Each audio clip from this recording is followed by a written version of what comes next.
আজকে ভাদ্র মাসের শুক্রবার। তো ভাদ্র মাসে প্রত্যেক বছর আমি ঘর ঝাড়ি, তো এই বছর এখনও ঝাড়া হয়নি। তো ভাবলাম অনেক কয়েকদিন থেকে ভাবছিলাম ঝাড়বো, তো হয়ে উঠছিল না কিছু একটা বাধা চলেই আসছিলো। তো কালকের থেকে প্ল্যান করেছি যে আজকে গতকালকে আমি ভেবে রেখেছি যে আজকে ঝাড়বই। তো সকাল সকাল এই যে রান্না করেছি ডাল আর পটল আলু ভাজা, সকালবেলা রান্না করে বরকে দিয়ে দিয়েছি, ছেলেকে খাইয়ে স্কুলে দিয়ে এসেছি। আর এই যে দেখতে পাচ্ছ পুরি আর এখানে রুটিও আছে।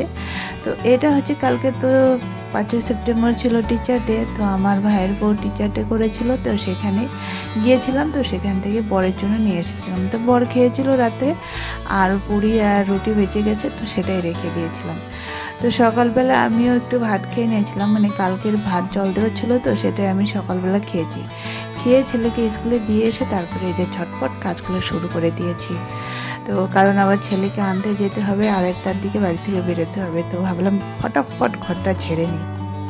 তো গুড মর্নিং বন্ধুরা, কেমন আছো সবাই? আশা করছি ভালো আছো। তিথি ড্রিম লাভ চ্যানেলে তোমাদের সবাইকে আবার অনেক অনেক স্বাগত। তোমাদের আশীর্বাদ ও ভালোবাসা আমি অনেক ভালো আছি। তো আবারও চলে এসেছি তোমাদের সামনে আরও একটা নতুন ব্লগ নিয়ে। আশা করছি আজকের ব্লগটা তোমাদের খুব ভালো লাগবে।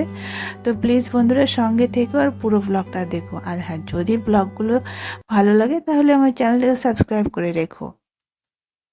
আর যারা অলরেডি করেছো তাদেরকে অসংখ্য অসংখ্য ধন্যবাদ।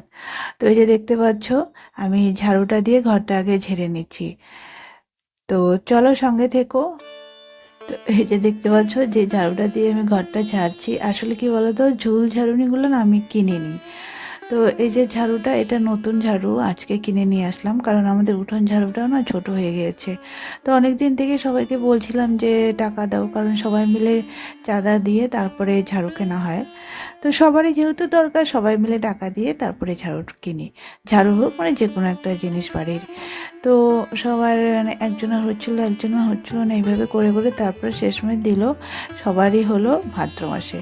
তো ভাদ্র মাস পড়ে গিয়েছিলো, তো আমি বলেছিলাম কি যে ঝাড়ু পরে কিনবো, কারণ ভাদ্র মাস পড়ে গেছে, হাফ অর্ধেক ভাদ্র মাস হোক তারপরে ঝাড়ু কিনবো। তো এই যে, তো ভাবলাম আজকে যেহেতু আমি ঘর ঝাড়বো, তো একবারে ঝাড়ুটা কিনে নিয়ে এসে তারপরে ঘরটা ঝেড়ে তারপরে বাইরে দেবো।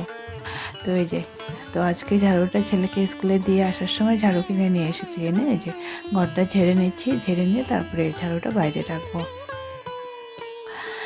তো এই ঝাড়ুটা দিয়ে ঘর ঝাড়তে একটু সুবিধা হয়, কি বলতো, শোলার ঝাড়ু তো যত নোংরা থাকে তার মধ্যে আবার আমাদের সিলিংটা আবার বেড়ার, তো ওই বেড়ার ফাঁকে ফাঁকে না ধুলো ঢুকে থাকে। তো এই ঝাড়ু দিয়ে ঝাড়লে ধুলোগুলো বেরিয়ে যায়, তো খুব সুবিধাও হয়। তো ওই জন্য আমি কী করি, গত বছর ঘর ঝাড়ু দেওয়ার জন্য একটা ঝাড়ু কিনে এনেছিলাম, তো সেটা আবার বিছানা ঝাড়া হয়েছে, তো সেটা ছোট হয়ে গিয়েছিলো, ঝাড়ুটা নষ্ট হয়ে গেছে।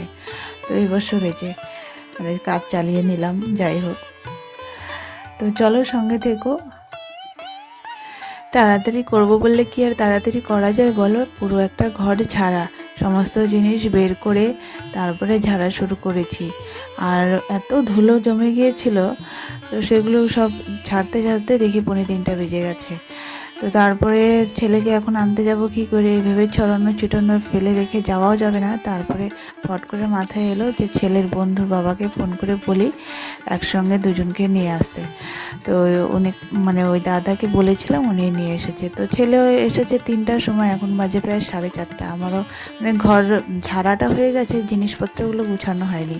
তো এদিকে ছেলেরও খিদে পেয়ে গেছে, ছেলে বলছে না যদিও। তো আমি ভাবলাম কি ছেলেকেও খেতে দিই, আর আমিও একটু খেয়ে নিই। তো ওই যে সকালে দেখলে না বিয়া রুটি ছিল, সেটা আমি আর কি একটু চা করে খাবো। তো এই যে দেখছি চিনি আছে নাকি, তো দেখলাম অল্প একটু আছে, 1 কাপের মতো চা হবে। তো ভাবলাম 1 কাপের মতো চা করে আমি ওই রুটিটা খেয়ে নিই, আর ছেলেকে শুধু ডাল আছে, একটা ডিম ভেজে দিয়ে ছেলেকেও খেতে দিই। তো এখন একটু খেয়ে নিয়ে তারপরে বাকি কাজগুলো করব। ওর জামা কাপড়ও অনেক বেরিয়েছে। তো বিছানার চাদর শুধু বাদ দিয়ে ঘরের পর্দা, জানলার পর্দা, সমস্ত কিছু, শোকেসের ঢাকনা, টেবিলের ঢাকনা, সমস্ত কিছু। তো ওগুলো দেখা যাক কতটুকু ধুতে পারি। তো চলো। তো বন্ধুরা, আজকে প্রায় ৬-৭ দিন পর আমি ব্লগ দিচ্ছি। তো একটা বিশেষ অসুবিধার মধ্যে ছিলাম। পারিবারিক সমস্যা তো আছেই, তার মধ্যে সবথেকে বড় সমস্যা হচ্ছিল আমার নেট। কারণ এক্সট্রা যে নেট রিচার্জটা আমি করতাম সেটা একটি সমস্যার মধ্যে ছিলাম দেখে করতে পারছিলাম না। আর পার ডে যে ১.৫ জিবি করে আমি নেট পাই, সেটা দিয়ে তো আর ব্লগ এডিটিং করা, আপলোড করা হবে না বলো?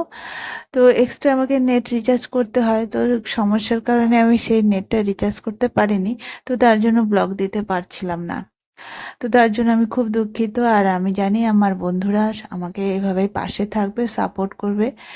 তো বন্ধুরা, এখন বাজে সন্ধ্যা ৬:১০। এখন আমি স্নান করে ভিতরে ঢুকলাম। আর এই যে দেখো, শুধু পর্দাগুলো ধুয়েছি, বুঝেছো? আর বাকি যে জামা কাপড়গুলো সেগুলো আর ধুইনি। তো এখন সন্ধ্যা টন্ধ্যা দিয়ে একটু বসলাম। তো চলো, আজকের ব্লগটা তো এখানেই শেষ করছি। সবাই ভালো থেকো, সুস্থ থেকো। দেখা হচ্ছে আবার নতুন একটা দিনে নতুন একটা ব্লগের সঙ্গে। টাটা।